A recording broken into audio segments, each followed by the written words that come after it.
Yeah.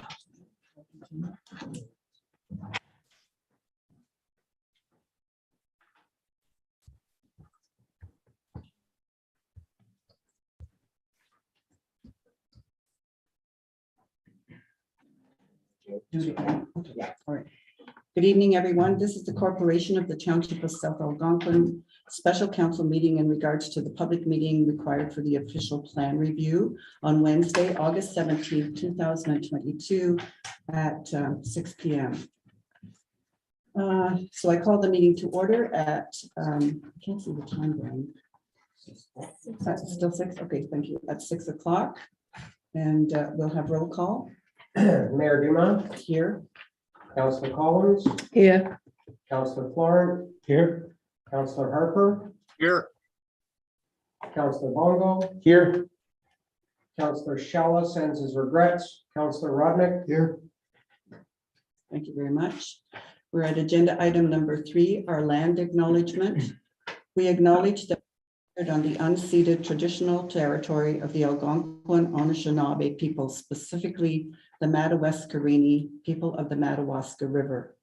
We further acknowledge that the Algonquin people have been stewards of this land since time immemorial, and we strive to treat the land along with the flora and fauna it supports, the people, their customs and traditions with honor and respect.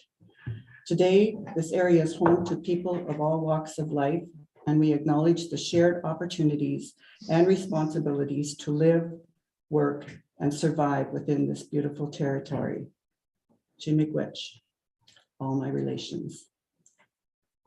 Agenda item number 4, are there any additions or amendments to the agenda? Hearing none. Agenda item number 5, adoption of the agenda. Could I have a mover? I'll move it. Councillor Rodnick, seconder. I'll second it. Councillor Collins. Councillor Collins, that the Council for the Corporation of the Township of South Algonquin adopts the agenda as circulated for the special council meeting of August 17th, 2022. All in favor? It's carried. Thank you. With the business before us this evening, does any member of council wish to disclose pecuniary interest? Hearing none.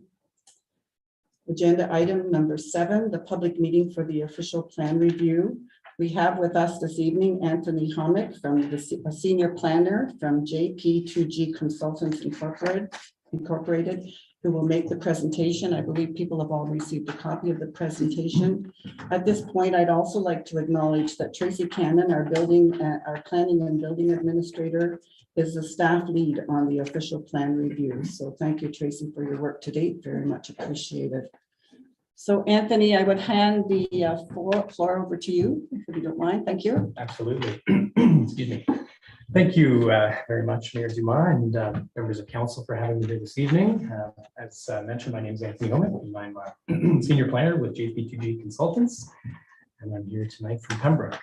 And so this is the first of 2 special public meetings for the official plan review and update project. Slide, please, Brian. So I do have a brief presentation for everyone this evening, probably be about 10-15 minutes, and then we'll open the floor for questions. So I figured I'd start with a brief overview of what is an official plan. And so the primary goal of an official plan is the primary policy document that guides growth and development in the township. It contains goals, policies, objectives, and direction on how and where the township is to grow. And it also contains special policies related to rural resource management, protection of natural features, and things like that.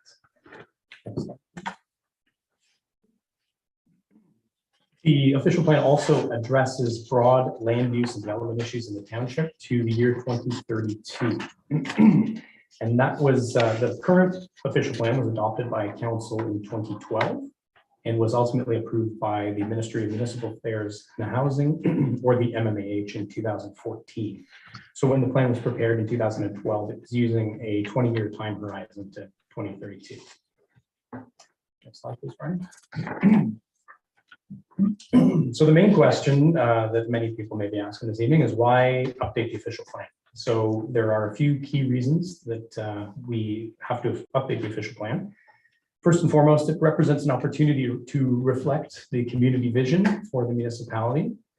It presents an opportunity to evaluate what's working and what's not working, and what members of the community, members of council, staff see as changes that may be required. And last but not least, it's actually required under the Planning Act that an official plan has to be updated every 10 years from the initial adoption, and then it has to be reviewed and updated every 5 years thereafter.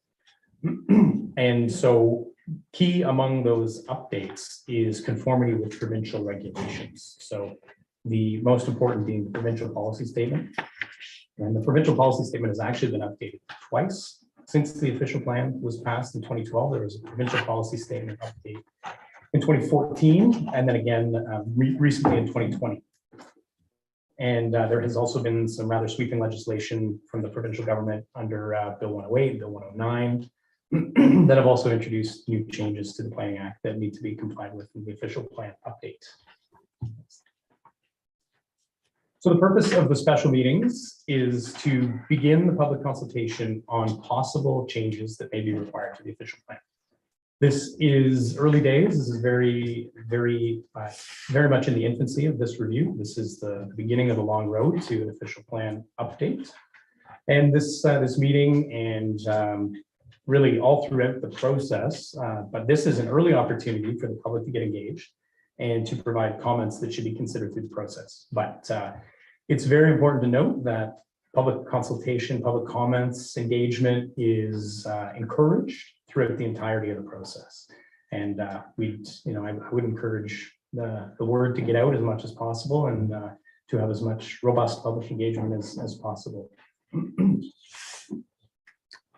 So, as I mentioned, the provincial policy statement, or the PPS, was updated recently in 2020 to introduce several new key issues that will need to be captured in an official plan update. And the reason why I said that these will need to be captured in an official plan update is that the approval authority for the township's official plan is the Ministry of Municipal Affairs and Housing. So in other municipalities, there are upper tier governments. If you might have to follow a county official plan, for example, but obviously in South Alberta. Could I ask people to turn off your devices, please? Thank you. But in South Algonquin, the approval authority for the new official plan, or the official plan update, is the Ministry of Municipal Affairs and Housing. So in doing this, regard will have to be had to the new, several new requirements in the provincial policy statement, including Indigenous recognition and engagement. This is brand new in the provincial policy statement, and there's currently no discussion of Indigenous peoples in the current official plan. Climate change is another major new theme in the provincial policy statement, especially as it relates to sustainable infrastructure, built form, and growth management. Intensification and redevelopment is also a significant theme. This presents a challenge, or can present a challenge, for communities and municipalities that don't have municipal services, no sewer and water. So provincial policy requires and directs intensification and growth to built up areas, and this can be a bit of a challenge when there are no municipal services. So the township also needs to establish policies regarding additional residential units, which was one of the changes that came into the Planning Act recently. Next is growth. Related to that is growth management, and there is direction in the current official plan with respect to growth management, and but there should be some, or potentially some efforts to hone in those policies and maybe make some additional direction through the process. A very important one that's in the news a lot lately: housing, and especially affordable housing. Affordable housing is obviously a challenge province-wide, country-wide. So it's challenging too, because there's really no universal definition on what constitutes affordable housing. So, but the PPS requires regard for affordable housing, and so that this will be a theme that will have to be reviewed in the official plan review.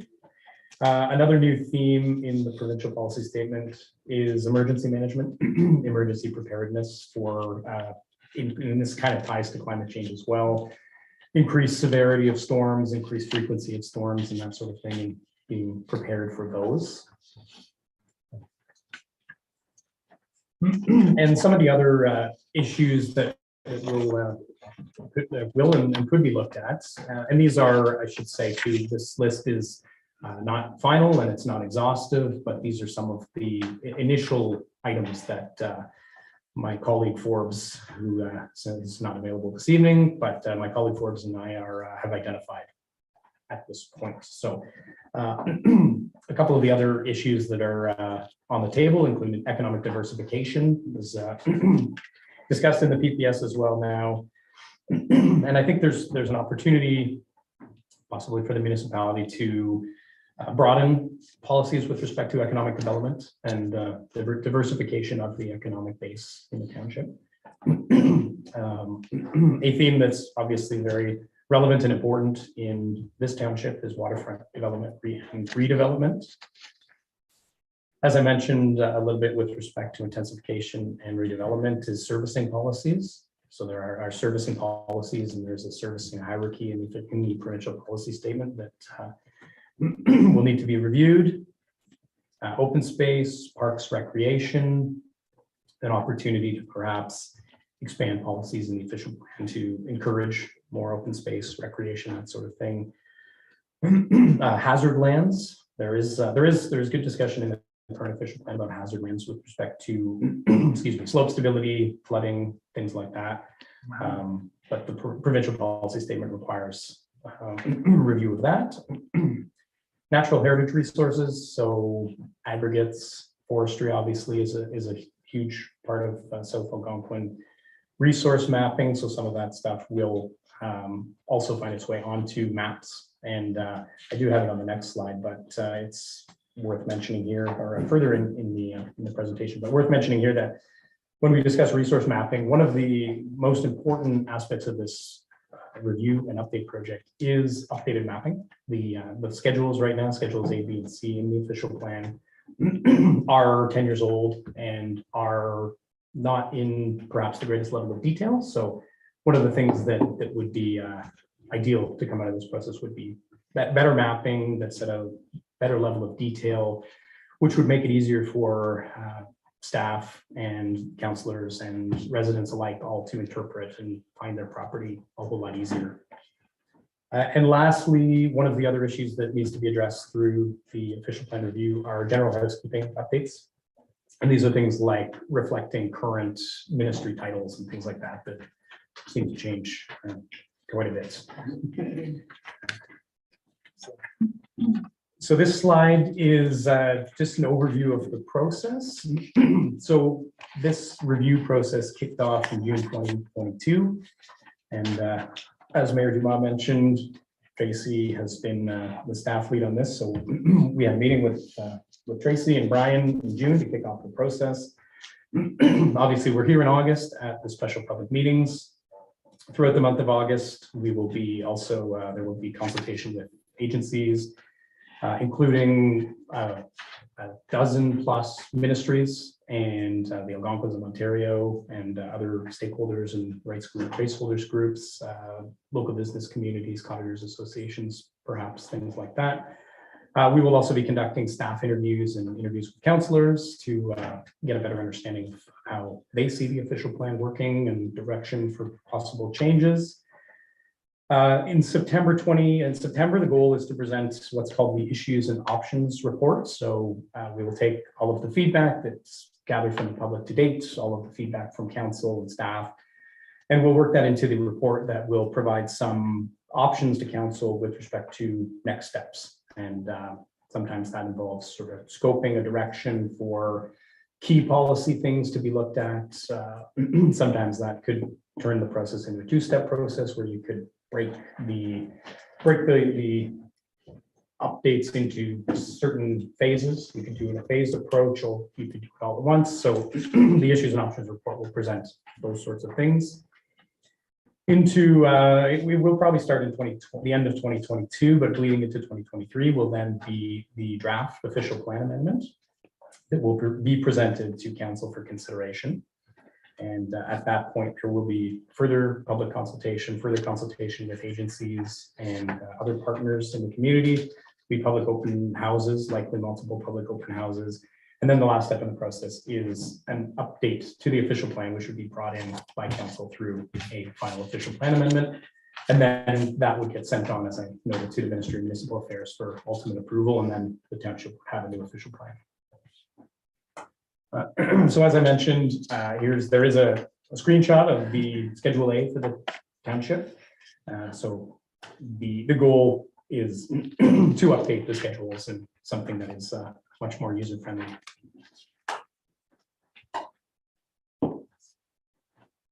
So next steps, as noted in the notice of public meeting that was out in the newspaper and has been broadcast by the township.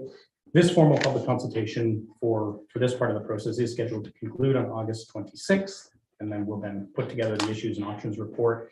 The goal is to have that before council on the meeting on September 7th.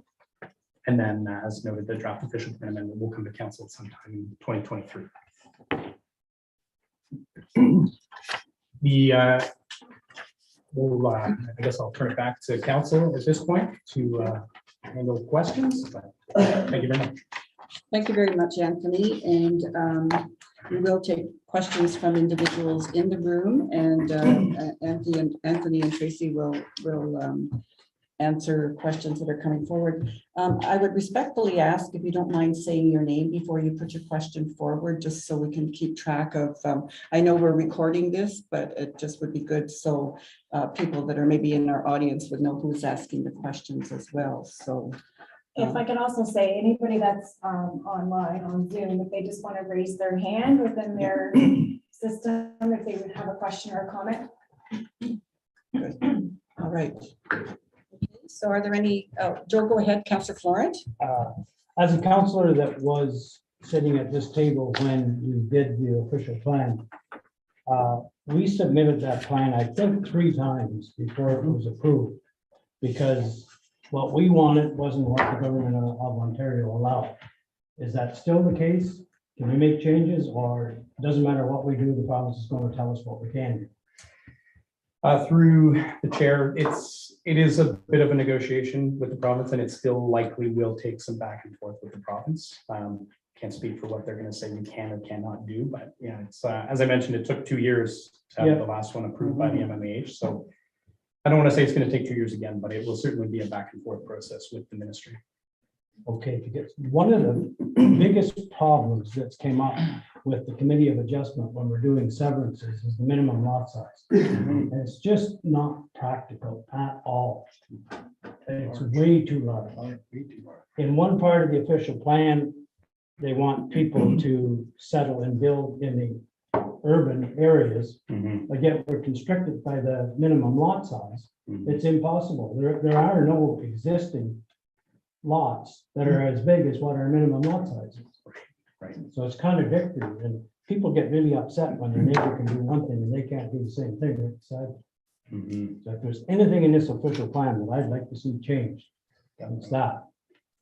Okay. Yeah, that's It's a hectare. great It's, point, and that's something that can certainly be looked at through the process. It's just way too large. I have other questions, but I'll let somebody else. Councillor Collins here, to add to what Councillor Florent was saying, those people that have the larger amounts of land often have them on a privately maintained road. And the official plan also does not allow severance unless you have frontage onto a municipally maintained road. So that is curtailing our severance policy as well. So where we could sever larger lots of land and sell off a portion to family or what have you, because it's on a private road or a privately maintained road, that also is causing problems for us. And we've asked for that to be changed, because they can just be part of the private maintenance of that.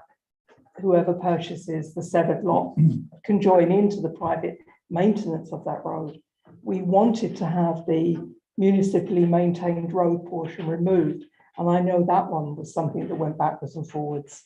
That was So the the second two, point I had. the two go together, I think. Well, Yeah. and it requires registered easements, and I believe we don't have a lot of registered easements for. Not even for like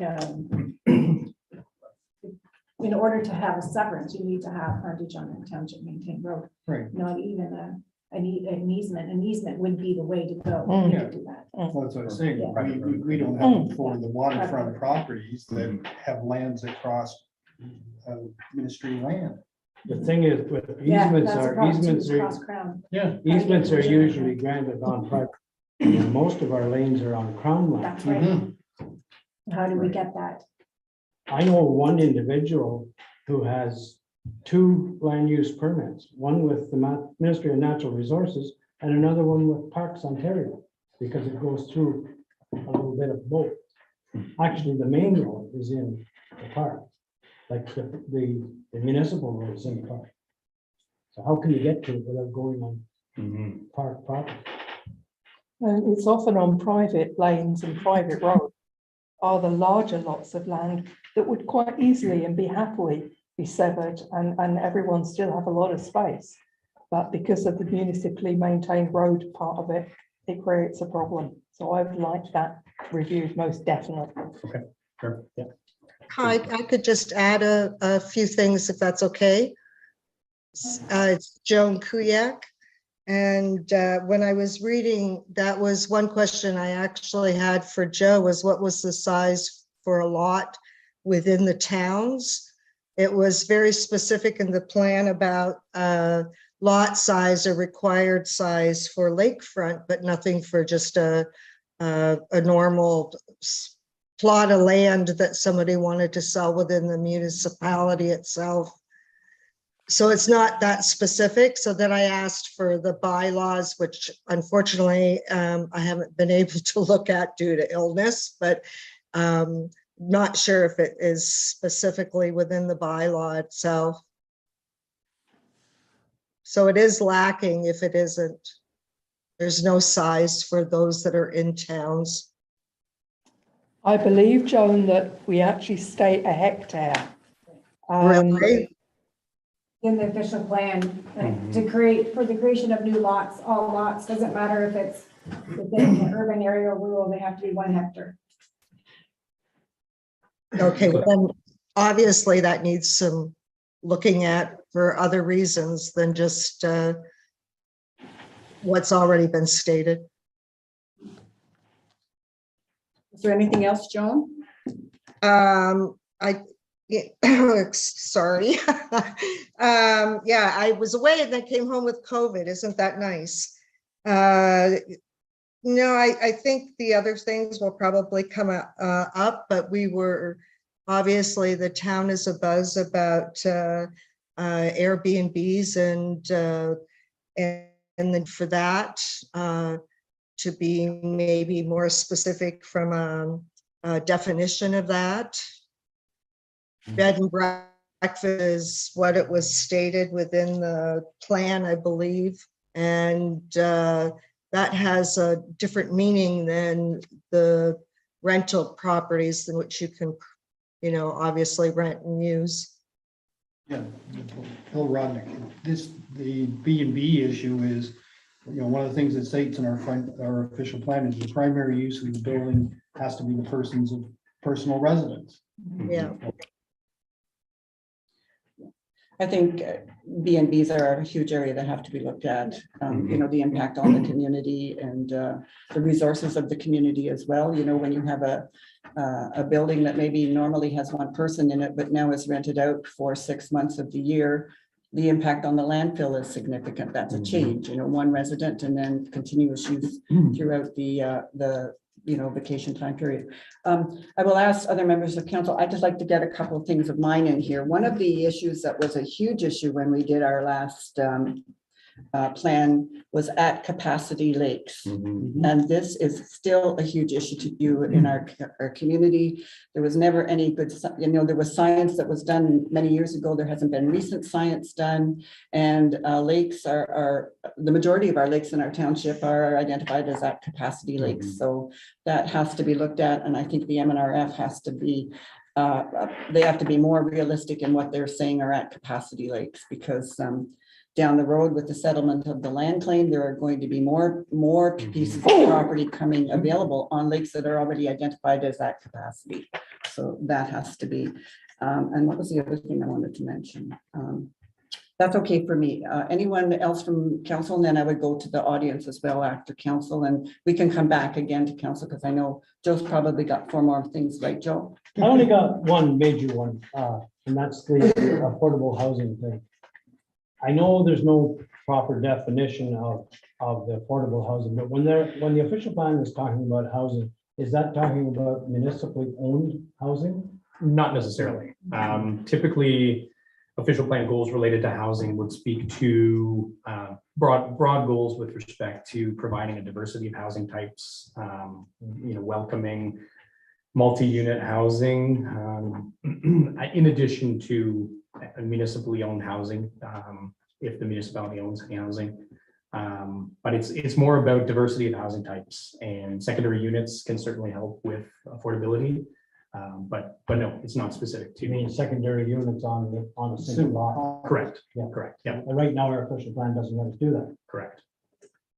That's right. So that's an area that's an area that Yeah, needs to be absolutely. updated because that's been changed in the Planning Act, and so that needs to be reflected in the official plan. Yeah, for sure. We'd have to look at doing things to encourage developers to come to the municipality to actually build housing. As soon as you put the word affordable housing in there, most developers skirt away from it because it can't make profit or it can't make as much profit. So then it usually falls back on the municipality. Mhm. And we have, That's expensive. it is expensive, and we're a small township tax wise. Unless we got money from the province or the feds, it's probably not feasible. It's a very complex challenge. And we can, with housing as a municipality, do in kind. For example, if we had a piece of land, the municipality could say, we will provide the land, but I think most housing projects now are third party. The municipalities do not want to be landlords. That's a fact of life for sure. So Absolutely. looking for partners and investments that way, so. Yeah, a partnership would be the way to go and give like incentives by donating the property or giving a break on the tax or for a certain number of years or something along that line. I think we have to be pretty inventive. Or nothing at all, because there's people out there, corporations that go into communities and do this on their own dime because of, there is a return to them as well. But it's the variety of housing that you want to look at. We want affordable housing throughout our municipality too. 40 years ago, Central Mortgage and Housing built a whole bunch of houses in our township, in the former Erie Township and the area that's now part of the township of South Algonquin. But for some reason, they just stopped doing that. Any other members of council? Go ahead, Councilor Bongo. Yeah, super. Definitely population intensification. I can, when I read the official plan from 2012, I understand why the lot size was so big, because I'm sure the thinking at the time was to promote a sparsely rural character, which makes absolute sense because that is our brand after all. But I think anyways, as Councillor Florent mentioned, I think in the settlement areas that anyways, intensifying population in those zones, I think would be a bonus for the township. Trailers as well is a huge thing. I'm not sure if we will end up talking about the regulation of habitating trailers a little bit more when we look at the zoning bylaws, but I mean, because it's so expensive to build and it's expensive to buy, people are taking it into their own hands and living in trailers, and I can understand why, but at the very moment, it's actually in contravention of our own OP and zoning bylaws. So absolutely trailers. Short-term rentals are huge because those have been eating into the housing stock. And so, I know that there's lots of other municipalities that have already paved the way with how to regulate that.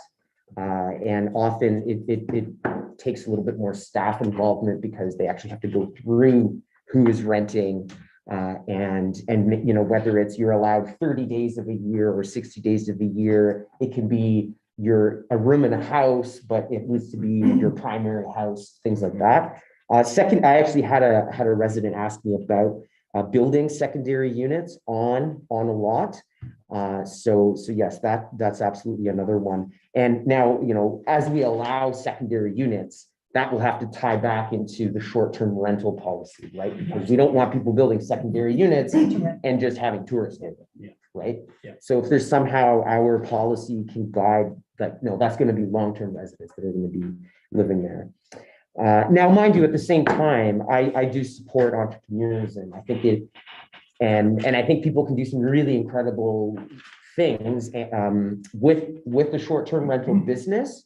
And after all, I mean, employment isn't, it's not like we have hundreds of restaurants here that are hiring, right? So I'm sure, and I have a lot of confidence that we're able to find a policy that can still give the flexibility for the entrepreneur who is trying to support themselves to still be able to Airbnb, but in a way that doesn't erode the housing supply and then cause that. Yeah, the housing supply, I mean, when you're looking at it, properties on the lakefront properties are not taking away from your long-term rentals because a lot of them are not accessible in the wintertime. So you're not looking, you're not destroying that. So those people, they exactly as you said, you're going to have to look at it on a different scale because there are going to be people that it does take away from that. And there's going to be a lot of people where it doesn't. Yeah. I just got back from the AMO convention, and yeah, the fact that we're going to have an Indigenous lens and a climate change lens, I think that's great. So look forward to that. One big thing for me is light pollution. There currently, I don't think that there's any guidance as to how much light your property can produce. I mean, the most extreme example is cannabis farms that run all day long, and they have like a glass greenhouse, and it just creates like artificial northern lights. That's an extreme example. But even, there's dark sky awareness, I think, has been growing, and I think it's actually a big tourism draw as well. And myself personally, I'm very passionate about dark skies. So I personally would love to see some kind of guidance with regards to where can you blast light in all directions.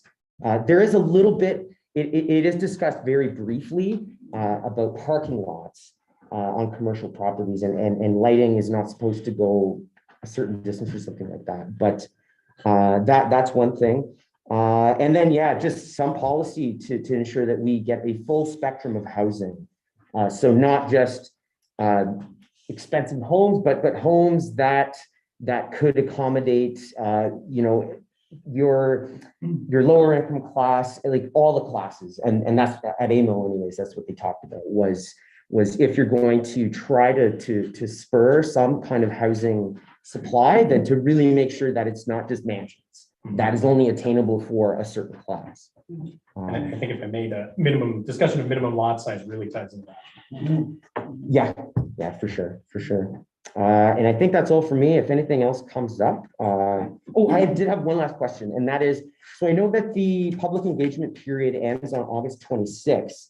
If there are residents who submit comments after that date, will the committee still accept those comments, or will it be a matter of, oh, sorry, you missed the deadline? Because maybe some people are, camping or something like that, right? So, I mean, what clout does public feedback have after the 26th?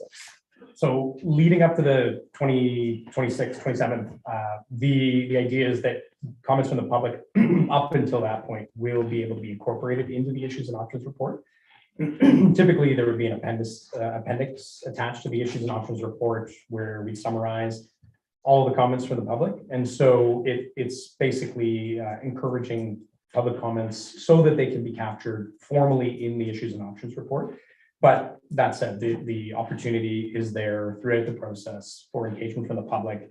It'll find its way, it will be considered through the process, and will find its way back to council ultimately in the report that introduces the official plan amendment. So it's still, the opportunity is there throughout the process, up to the very last vote on the official plan amendment. Yes, when we did the previous official plan, that was exactly it. People, we had the open houses, people came, they put their information in. Then when we had the next with the maps up, et cetera, there was more feedback given, particularly by individuals, you know, and well, they're Yes. always by individuals, but I mean pertaining to individual properties, et cetera. But the process, as you say, went right to the end almost till it got to the table for approval with council. So. Right.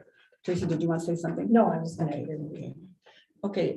Anyone else of council, we can come back. I would say to the members in the chambers, does anyone have any comments or anything that you would like clarified at this point? Just the reassurance that this is an ongoing process and that it's open and, you know, the meetings will be opened and will be carried out. And it's quite exciting when we actually get to the stage where the maps are up on the wall once again, and you know, you can come and look and see exactly your own properties or what's happening throughout the whole township in regards to the plan. So. Anyone online have anything further they'd like to ask at this point?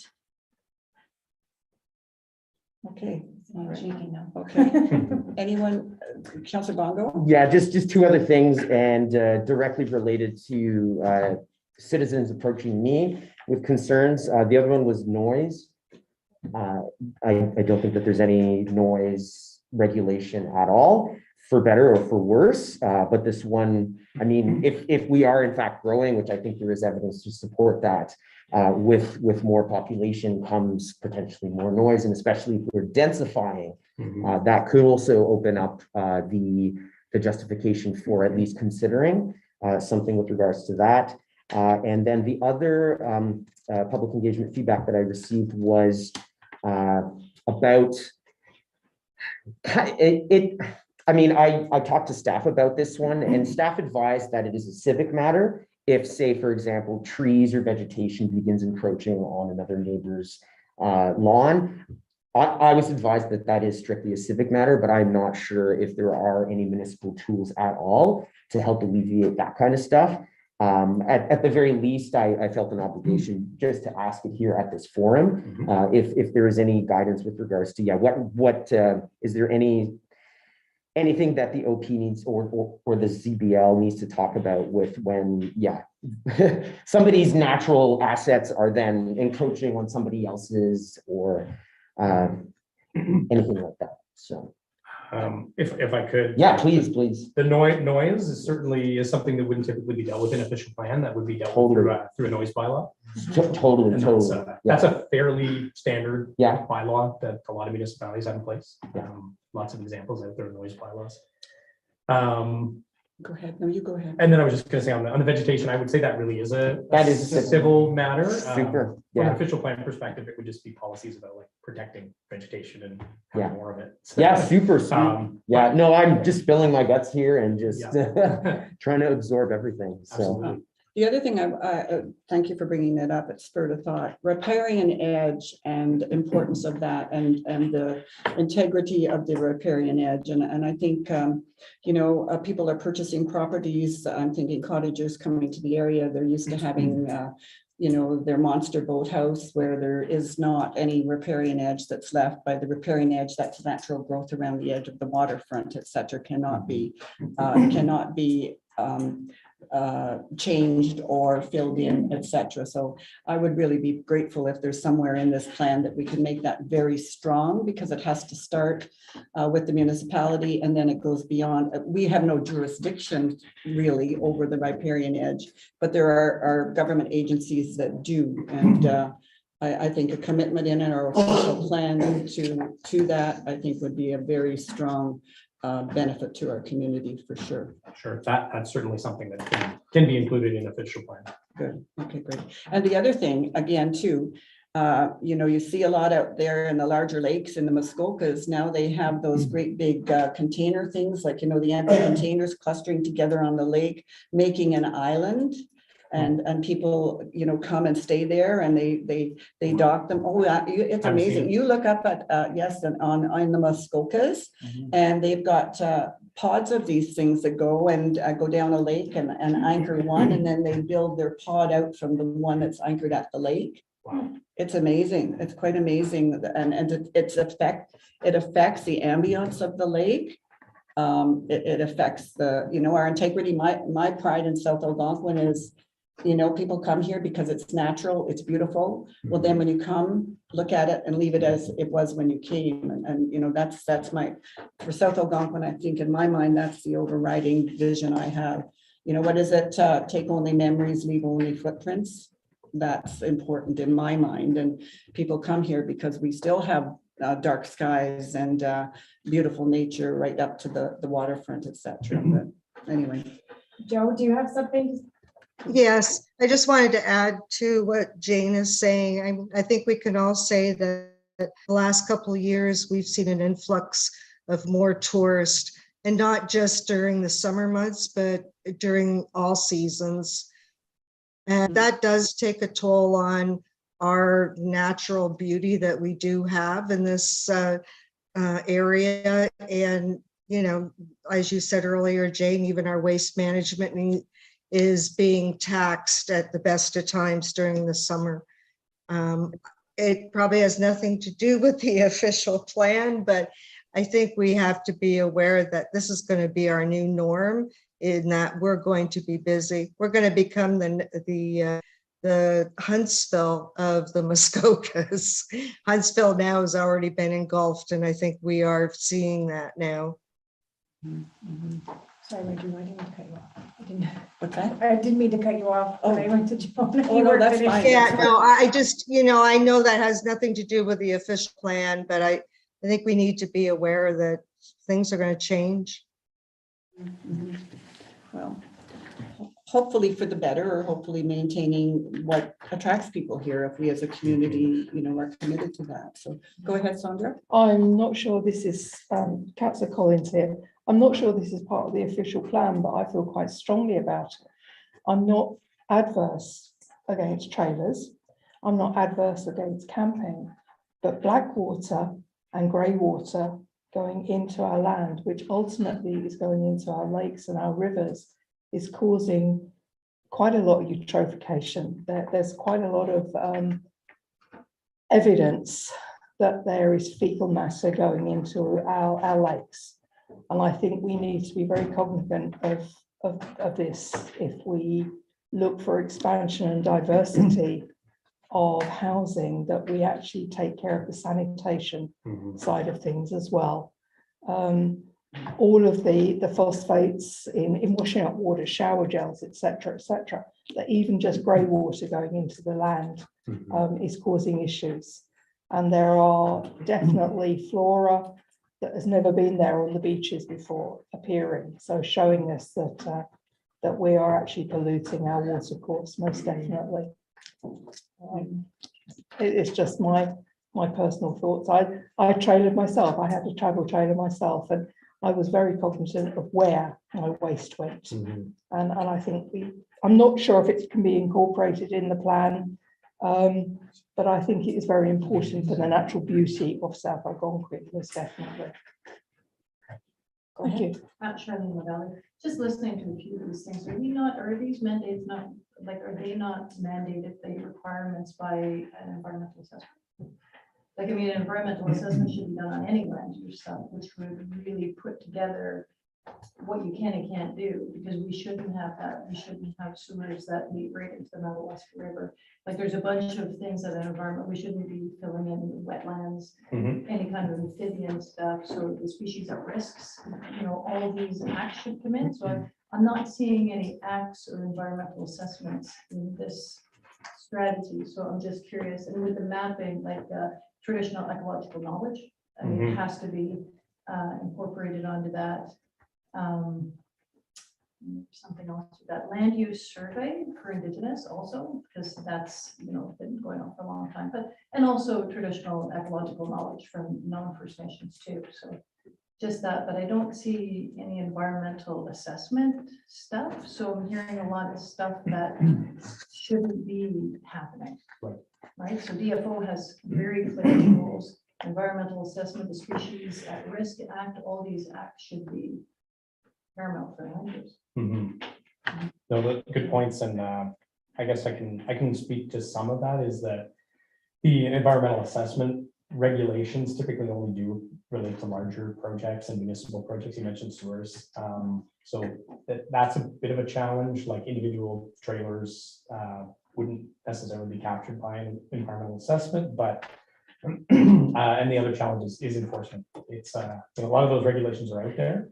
It's a challenge in terms of enforcement, and there can certainly be policies that speak to of the benefits of all of these things in an official plan, but yeah, it's a challenge. The enforcement, I think, is a big challenge. Yeah. But very good And point. that would be by law, Could be, or it could be provincial, depending on what jurisdiction the rules are. But I can't, I know I read the list of the municipal, the ministries that are going to be at your group meeting. Is the Ministry of the Environment one of your? Yeah. Yes, okay, because you struck something in my head, but I think I've lost it now. The Ministry of the Environment. I'm sorry, it may come back, Joe, maybe you caught it, Joe, I don't know. The official plan is like a set of rules, and the township can grant exceptions to that rule. But I'm thinking, and you can correct me if I'm wrong, Tracy, but I think every one of those exceptions requires approval from the Ministry of the Environment. So that, in that respect, they are involved, and it kind of removes the responsibility of a mistake from the township and puts it on the Ministry of the Environment. My own experience is Ministry of the Environment usually turns down every one for exactly the same reason. And the comment about the riparian habitat, I can remember one case in our township where a person wanted a severance. And they were actually not going to change anything on the property, nothing at all, other than the name on the deed. And it was disallowed because of the riparian habitat, and specifically wood tills. It's very hard for me to go to the public preaching not disturbing the shoreline when OPG and in conjunction with MNRF lowers the water level on Bark Lake 22 feet every winter, kills every beaver, every muskrat, every frog, every turtle that lives on that river because they freeze them out. Well, I guess apparently turtles can survive, or not turtles, but frogs can survive being frozen. But there's a lot less turtles and frogs around here now than there used to be. Yeah.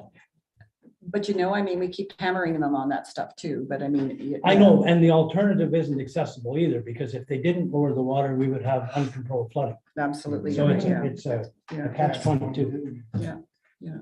But at least it never hurts to bring attention to it, you know, I mean. Okay, anyone else have anything?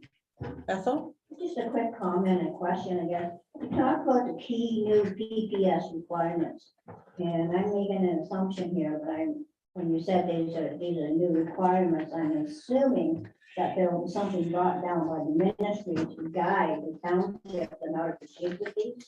Or am I assuming wrong? No, you're correct. So the provincial policy statement is a document that instructs, for lack of a better term. So every official plan has to comply and not conflict with the provincial policy statement. And so the provincial policy statement does act as a bit of a guide for what needs to be included in an official plan and how to do it. Secondary information. Go ahead, Ethel. So is there any time frame on this or on these PPS requirements? In terms of When the when, ministries or the government will bring down their guide on how it should be done. so it's out there. Basically, okay, Yeah, they're but- telling us, yeah. they're gonna tell the township, this is your Bible. Put in some words. One better. Yeah, effectively in the simplest terms, that is it. The provincial policy statement needs to be reflected in the official plan. The provincial policy statement was updated in 2020 by the government, and so basically every time, and so as I mentioned, the official plan needs to be updated either 10 years from its inception or every 5 years thereafter. And when you do that review, what we're doing right now, the official plan needs to comply with the PPS that's in effect at the time. I'm going to ask you a very political, I'm sorry, Ethel, were you finishing? No, I'm just saying thank you very much. Okay, thank you, sorry. We just had AMO conference. The premier's been on the radio quite eloquently for several days now. This mayor veto power for Toronto and Ottawa, where they can just basically ignore anything that council says and veto. Like, give us your prediction, Brian and Longo and Anthony. I don't think you were at AMO, but like, there's a lot of talk now on the radio that's very disturbing to me, to be quite honest with you. And you know, we're going to put all this work into our official plan, and with a stroke of a pen, somebody down on, you know, University Avenue in Toronto can just wipe it all out. So, you know, I'll take a stab at it, just from what I've read, but then I'll let Brian and whoever else chime in on that. But at least from my understanding is that those powers for strong mayor are only going to go to Toronto and Ottawa. I right realize now. that, but there's then- also a little hint that there's Yeah. some other buddies that might get it too. And I think in most municipalities, it's going to give the municipalities the right now, as I understand it, the ability to strike a working group and look at and request it. But I'm not a You're politician, so as baffled as. yeah, I am completely baffled. It's So only for I, housing though, right now. that is the stated objective. It's, if you read how it's free, it'll tell you more than what you need to know. AMCTO has already put the policy okay. position Yes. paper out on it. Okay, So if you'd like, Mayor Duma, for our next meeting, I will Yeah. include a copy of the policy position from AMCTO perfect, okay. with respect to concerns raised with respect directly to Bill 3 as it relates to the strong mayor provisions. And it was very clear. I mean, the premier was at AMO. He said, yeah, today it's Toronto and Ottawa, Exactly. but Yeah, if you ask, you likely shall receive is what I read into it. And maybe I was hearing him incorrectly, Councillor Bongo. No, that's correct. and I mean, this is my political, I won't be here at this table, but it's the same thing with healthcare. There's going to be things coming down on Friday that's going to terrify us when it comes to healthcare in Ontario. So, you know, people be aware, because it's your life, your health, and it's important. So there's some big stuff happening at the provincial level that I think is going to have huge impact on us, you know. So anyway, sorry about that.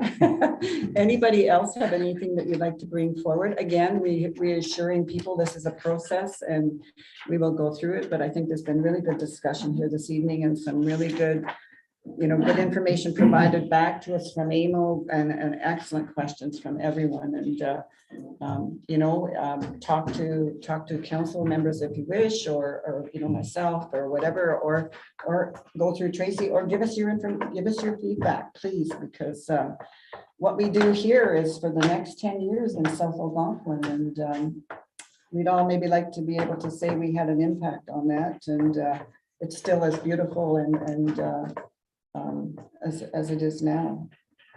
Anyway, Councilor Bongo. I have a question and a comment. Anthony, can you give us examples of, so according to the PPS, what the Indigenous recognition and climate change components, what those might look like in our official plan? Sure. Some of what I understand in one of the best practices I've seen so far with respect to Indigenous, the Indigenous lens, as you put it, is even just in the preamble and sort of the history of the area and the history of the township is including a much or any for that matter in certain official plans, but a detailed history, obviously working in consultation with the Indigenous community, but a history of the municipality, pre-settler, things like that. And then obviously, as was traditional ecological knowledge can also be incorporated into the official plan, and the duty to consult and work with local Indigenous groups throughout, you know, all planning applications really that relate to their lives as rights holders. Mhm. Absolutely. And then I suppose, and then the climate change component that, I'll let you go ahead with some examples of how that might appear in our OP. Sure. So we've touched on a lot of those items that can relate to climate change, but it is from From a broad policy perspective, it would be simply put an acknowledgement of climate change, that climate change is happening, the sort of discussion about, as I sort of touched on, increased frequency of storms, increased severity of storms, but can also talk about mitigating measures in terms of not removing vegetation. You mentioned parking lots. I don't know if this was in that view, but parking lots, reducing impervious surfaces that can improve stormwater infiltration, policies related to hazards. So talking about not building in floodplains and building away from flooding hazards. And there is, a long list of climate change policies. And it's really about including that climate change lens throughout the built form policies, throughout the environment policies, throughout the intensification policies. Right, super. Yeah, because of course you don't want your official plan guiding your growth in a way that's going to make it super vulnerable to all of these inevitable disasters. Right? Exactly. Okay, super. And my comment was simply to speak back to something that Joan said. And yeah, I think it's there is evidence that South Algonquin is on the map now. Our tourism visitation is up. I'm meeting countless new residents that I've never seen before. And when I first moved to South Algonquin in 2015, I actually, the official plan actually concerned me as a new resident here because I was completely uneducated about what an OP is. And I was really afraid that this would basically meddle with my entrepreneurial ambitions.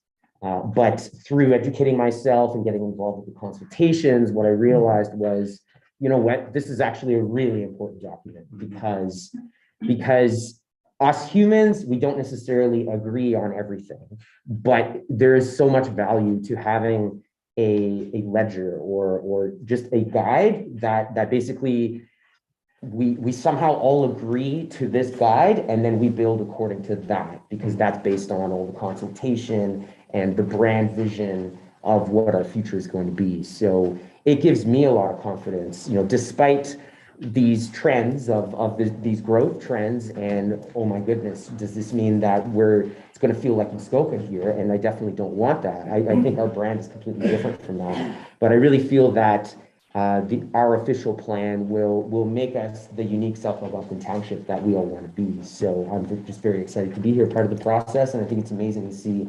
other residents here joining us in this process. And I'm sure that we'll also get more messages leading up to the 26th. If could I just Yes, sorry. if I could just add to that. I know it wasn't really a question, but That's okay. I find it's very helpful that while this is a planning exercise and it's through the Planning Act and I'm a planner and we're doing this as a planning document, it's important, I think, to think of the official plan as much more than a planning document. It's not just a planning document, it's a municipal document for the municipality. It guides a lot of things that happen in the municipality. It's not just planning. Right. Yeah. My name is Kathleen Sullivan. I actually visiting my friend and I am from Toronto. So, no, it's okay. Actually, one of the big things that we are noticing, especially in Toronto, a lot of the houses that were built, or a lot of the apartment complexes that were built in the 1970s, they are not now conducive to the new climate change that is happening. Mm-hmm. So now you're talking about adding these affordable housing. What types of renewable materials are you going to be using to ensure that these new housing are actually going to meet the codes and are actually going to be able to sustain the different climate change that is coming up? Excellent point. Thank you for that. That's really important. It really is. Charlene? Charlene about just further with Mike. I mean, when we talk about the future, it's our children and our schools here. I don't see anything in here for education and being a parent here too. I mean, I have my guys are big teenagers now, but I mean, we lived at the ice rink. Mm-hmm. But one of the things that's really been difficult for us here is having like a lot of stuff for our children. We have two schools combined right now. We have the Catholic school and the public school under one building.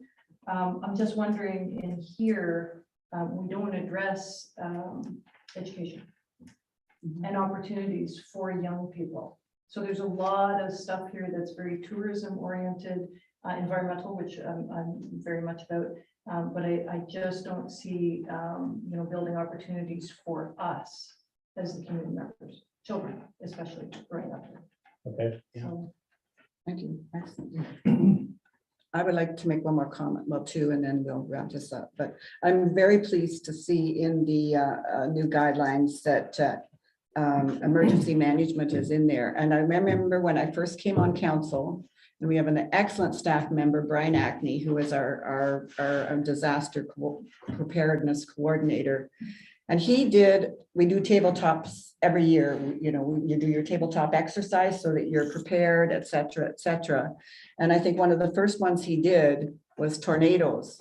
This is like, okay, 14 years ago. And I thought, he's out of his tree. What's he thinking of? Tornadoes? I mean, we did have a hurricane way back in the day. But I mean, look where we are 14 years later.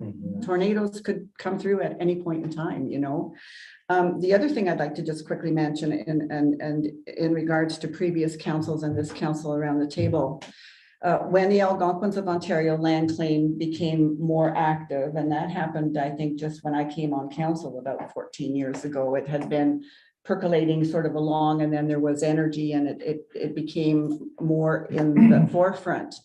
And so this is, Canada, Ontario, and municipalities. That's the three parties that were negotiating.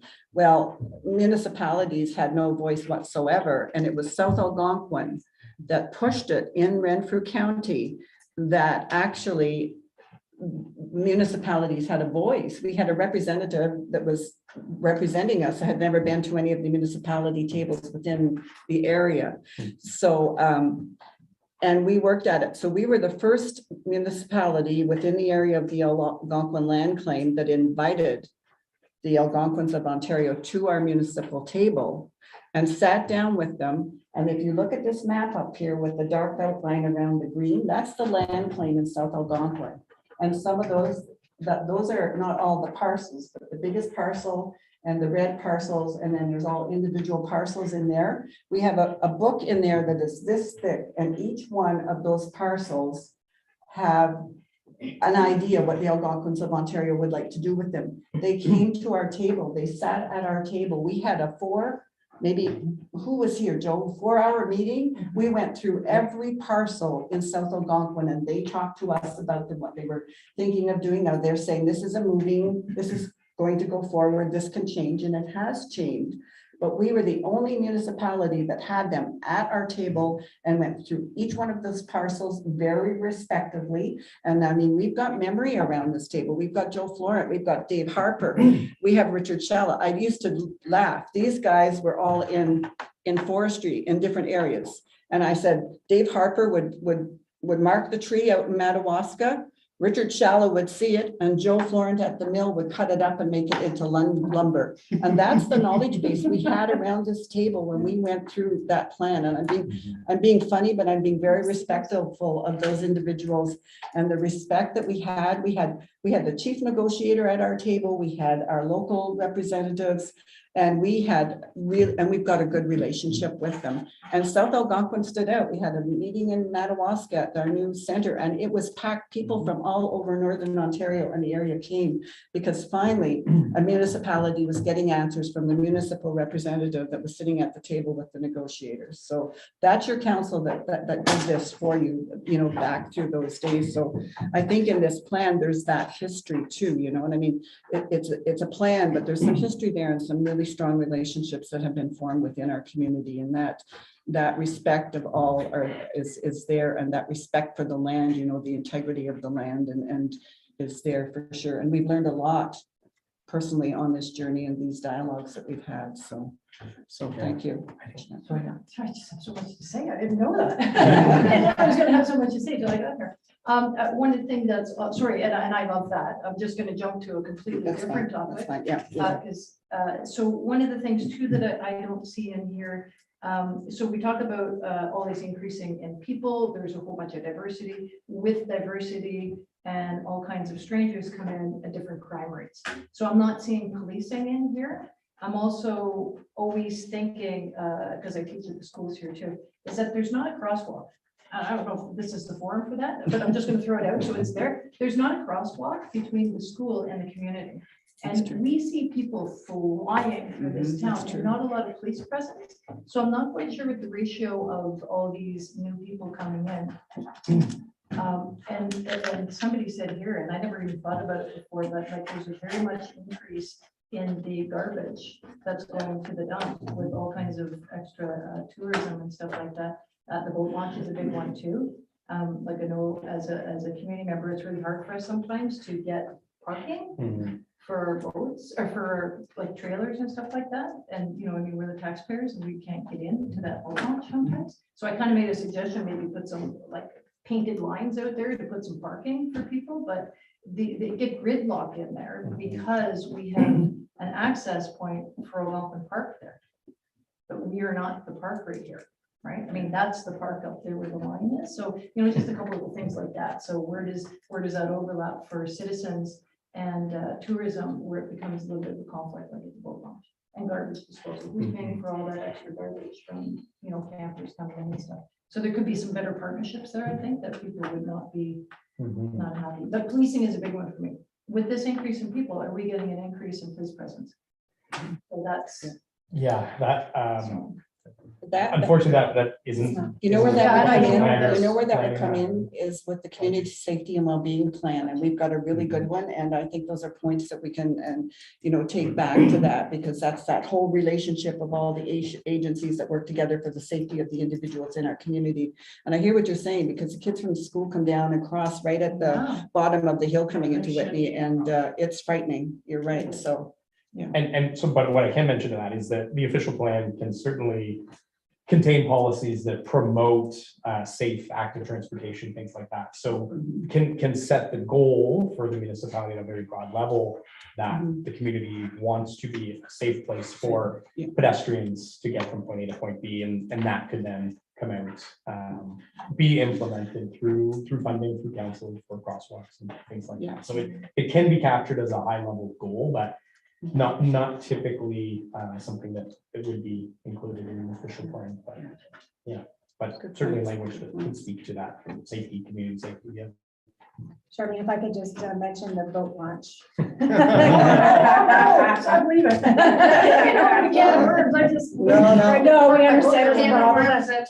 It's been an ongoing issue, and we are working with, we have sat with Ontario Parks and discussed the whole. Oh, perfect. Yeah, that, and we've actually, I don't know if you've been down there lately, put new signage up to try to organize it a bit and open it up, and haven't had as many complaints. And also we ask Ontario Park users to use the parking lot beside the fire hall for any overflow parking. I don't know if it's being used or the message is getting out, but that's what we have communicated with Ontario Parks. Yeah, that's what I'm saying. Like, you know, I mean, there's always going to be conflict, there's always going to be problems, but it's just a matter of working together and getting that. That's right, and we're working together with them, and eventually, hopefully, we can do maybe like a launching plan, because all our boat launches is in need of some sort of monitoring or organization. Okay, last call, Zooming people, anyone, any words? Okay, thank you for your attendance and your input. I do have a question, I guess, kind of. You mentioned that service update, like that the municipality would have to update. So what is it exactly, like what kind of service? Like, we're not talking like water treatment and sewage or anything like that, are we? So the provincial policy statement does include what they call the servicing hierarchy. So yes, when we are looking at updating the official plan, we do have to look at servicing and potentially introducing servicing policies and how that would. So effectively, the provincial policy statement says the preferred way to service your municipality is water, municipal water and sewage. And then the next preferred way to service your municipality is communal systems, communal wells and communal sewage systems. And then last on the list is private wells and septic. So we'll have to look at policies, and so that actually goes kind of hand in hand with the intensification policies, where there is an opportunity to look at introducing policies that can enable communal servicing or enable at least studies to look at communal servicing, the possibility of communal service. So it's not necessarily going to say that the township needs to start building water treatment plants and laying sewer pipes, but it just has to have thought about that. And there's nothing wrong, I'm not saying there's anything wrong with wells and septics, but it's, there are conflicts that arise with wells and septics from time to time, and so that's why that's the province's preferred hierarchy. And my other question, well, comment actually is, affordable housing. I agree that people shouldn't live in a camper trailer, that's a little cold. Not really up to date, but why is there such a bad outlook for people with mobile homes? Because I've had a mobile home and that was the nicest house that I've ever lived in. I mean, they're like a house. They're beautiful. They're inexpensive. They're not as expensive as having built a home. If we were able to have them on a lot with a communal well and communal septic, it would be affordable. So why could we not look at mobile homes rather than an acre of land being divided? You could get more mobile homes on one property and make it like a little community to house workers and people living here, not Airbnbs. I mean, the other option is small apartment blocks or row housing or something of that nature. But the mobile home park, for want of a better, is another option, yes. I think we did partially address it in section 2.5. Yeah. I mean, we're not saying they're not available. No. It's just that it's in certain proper locations and whatnot. In a lot of townships, they are not allowed, and that is provincial mandated. So we were lucky here when I watched when the two in Madawaska were able to have them. But a lot of areas do not allow them at all and close down very nice parks. I'm from the Barrie area, and there was a beautiful park on Burton Avenue, and it was there for many, many, many years. And they just told everybody to come in, and they shut it down. And that was sad because many people had nowhere to go. And I think it's taking our official plan to the next step, because we do allow them, as you say, on a base, they have to be on a base, and they have to have a water source, and they have to have a septic source. Well, exactly. But we could take it to the next step and say, okay, so if someone came along and they had a piece of property and they want to have, as you say, 4 or 5 and have a common well and a common, I think that would be something that would be really interesting to explore. So, Yeah. so thank you for that. It would be, I think with our area too, it would be nicer than having an apartment building. We live here because of beauty. And there is no big buildings, even a 3-story apartment block. That's a 3-story apartment block we moved away from, so there's gotta be other means of housing. That may well be how we address the affordable housing. But then people have to purchase them themselves because the municipality doesn't particularly want to own these. No, I don't. So. No, and it could be like that, like, there's many, I mean, houses, they're slowly going down, but they're ridiculously priced here for our area and what we're used to over the last 2 years, like a house that we could have bought 2.5 years ago for 80,000 is now 300 and it's Mhm. not even worth it. But there are, like, I've seen somewhere, I can't remember where it is, sorry. But those tiny homes even, they are set up just like a house. They build them in Barry's Bay. Mhm. They have bathrooms for single people. Mhm. And, even something like that. Yeah. But something that is better than an apartment. Good, great, thank you. Go Good, ahead. good input, thank you. My name's John Paulus. One of the things that comes up periodically is telecommunication. And Joe was telling me they got a new tower out there that works great for reception on the lake while you're fishing, but it still doesn't help him at his house. So having said that, I mean, it's well and good to come up with all these plans and ideas. People here will put in lots of hours and there's no feedback or input or something done from the provincial level. I mean, you guys are coming up with the guidelines saying, oh, you have to, go, this is the direction we want to go. We want everyone on sewer thing. But what are they putting to the table to facilitate that type of thing? I had to switch to Skynet, which is Starlink, but because Bell cannot bring me the service. In fact, I had to spend money on copper lines, almost 2 kilometers worth, and they still can't get me fast enough service because of the business we have. And there's people here who can't get service. They're half the time they're on their cell phone, they join in on even council stuff. And so it's well and good, but we talk about pollution, but what are we going to do to get, because communications such as internet, it has become an important thing, as well as what used to be the telephone and everything else. And when we have emergency situations, that's part of reaching out to people, because I know lots of people who can't get access to things. They still have to come into the township to visit, which they like to do anyways, but they don't have access. We brought in that burn bylaw, right? It was to put in, you go online, it's really quick, pay your $5, but there's lots of people who can't go online to do this stuff, right? So it's just an example. We could throw something like that in the bylaw as an example, but what is the province really going to put in for the community to actually make stuff happen?